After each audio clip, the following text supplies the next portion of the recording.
serve in the military, there's a desire to climb to the top. For Quincy Stang, there's a desire to climb to the top of something else while continuing to serve his country. Kind of grown up in Cincinnati, we got to go to Red River Gorge quite often. So that really kind of spurred my love for the outdoors.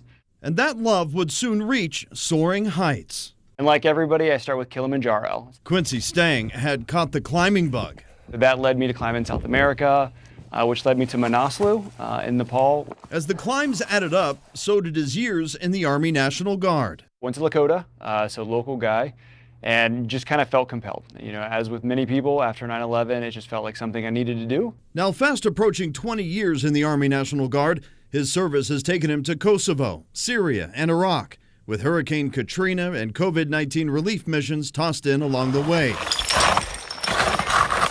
And this spring, it was to be his ultimate mission, Mount Everest. But weather and a shortage of oxygen meant Everest would have to wait.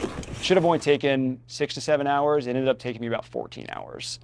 So with that, I had used up quite a bit of my oxygen.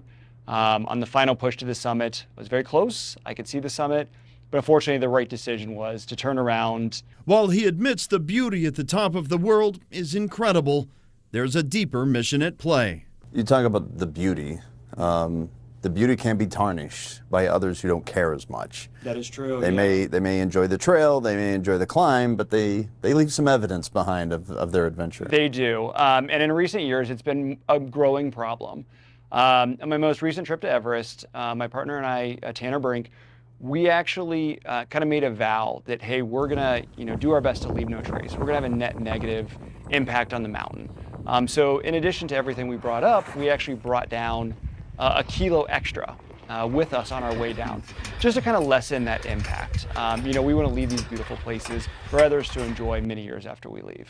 A GoFundMe account originated to support their climb and the cost of bringing down that garbage. Now, those who donate will be serving a greater mission. So any donations we receive now go directly to them. And what that's going to do is that's going to pay Sherpas in Nepal to actually bring down garbage. It may pay for helicopter transports to bring down additional trash or anything used up there. So the main goal really of the GoFundMe for the remaining time is to get extra funds to those that are going to have the biggest impact. Quincy says while Everest will have to wait, he has plans to climb Denali with Everest fellow climbers, and also Everest always in his sights. If you'd like to donate to his campaign and read more about his journey, head on over to WCPO.com/homefront.